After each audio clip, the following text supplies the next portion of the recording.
Chris, if you wouldn't mind showing us how we can add a field to a contact record in SugarCRM. Sure. All right, so let me go ahead. A custom field. Sorry, a custom field, just to be. All right, so adding fields to Sugar, relatively easy to do through the administration area. So as long as, again, you have admin rights, you'll just go to the admin area, and under developer tools, you want to make sure that you're going into Studio. And once you're in Studio, you're going to get a list of all the different modules that you have access to add those different fields, record layouts, update any of the list views, and so on. So if we want to add one to the contacts, we're just going to expand the contacts folder here. Could also do it over here as well by just selecting on the contacts icon. But I'm going to jump to fields under contacts now. Here's a list of my fields that I have currently in the contacts module. And then you'll notice some of these ones with the asterisk, and that's, again, indicating that that was created in Studio. So these are all custom fields that have been made. The rest of these are all just the core fields that come with the contact module. So go ahead and add a field here. And now we can select what kind of field this is going to be. You got lots of different options here. Text fields, address, image, drop downs, phone fields, lots of different types of fields that you can create at this point. We'll go ahead and make just a drop down. So quick note, you've got drop down and multi-select. Drop down is going to be just where you have one single value that you can select for that field. And then multi-select would be essentially giving the users the ability to select more than one value from the list. So we'll just stick with drop down for right now. And we will call this one status. You'll see as soon as I put the field name in and hit tab, this display label just becomes whatever I put in as the field name. You're going to have different options here at this point, depending on the field type that you select. So drop-down list is what we have here. That's custom for drop-downs and multi-selects. You have the list of all the different types of drop-down lists with values that you have in the system. Let's say we do not want to use an existing one, so we're going to go ahead and create a brand new one. So we'll hit add underneath that. I usually like to at least add a blank value if there's something that doesn't necessarily have to be filled in for this field. That way you're not having default kind of values being selected accidentally by users when they're creating or saving records. So just by adding add without any items or display labels typed in, that's just going to put a blank value.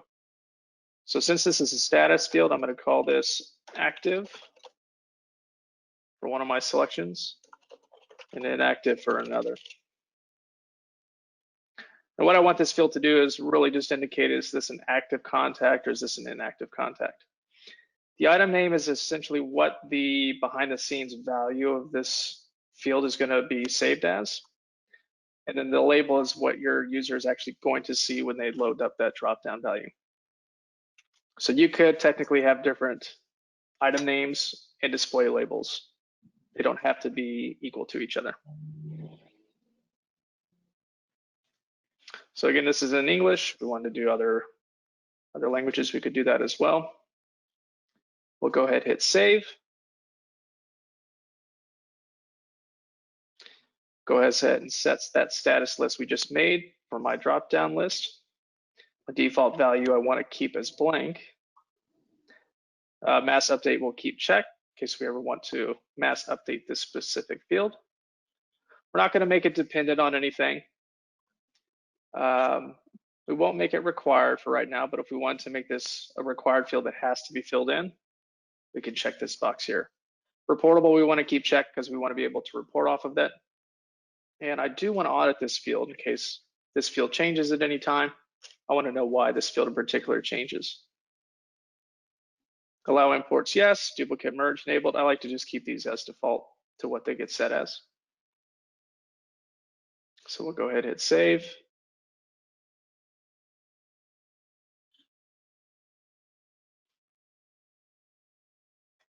All right, takes us back to our list of fields. You'll see now that I have a status _C. So Sugar's always going to append that _C for the custom fields you make in Studio. But again, you can see the label for that one is just set to status. So I want to use this field now, obviously. So I need to make sure that I add that to my record views or my list views, or even my preview views if I need to as well. So I'm expanding the layouts for the contact. I'm going to go to record view. Again, it shows me what my layout currently is set for the contact record. Go ahead and add it at the very top with a brand new row to set this in. Go look for my status field. Just going to go ahead and, if I can get up that way, maybe not. Now we'll change out the language preference for right now. There we go. And then we'll just put that one back in. If I could get up there. Okay. All right, we've got our status field. It's taking up 2 columns on the record layout. Let's keep it to doing as one. And let's go ahead and deploy it. So now when I go look at a contact record, this might refresh for me here. It's important to note as well, best practice, try not to do any kind of view changes in Studio during production hours, just because it will refresh everybody's screen that's in the system currently using it. So you don't want to have any issues of people starting to save something, they're getting hit with a refresh because you've changed something in the system while everybody's been in. All right, we'll go take a look at Francois, our lovely sales director. And there's our status field. So now I can jump in, set him to active, and there we go. Easy as that.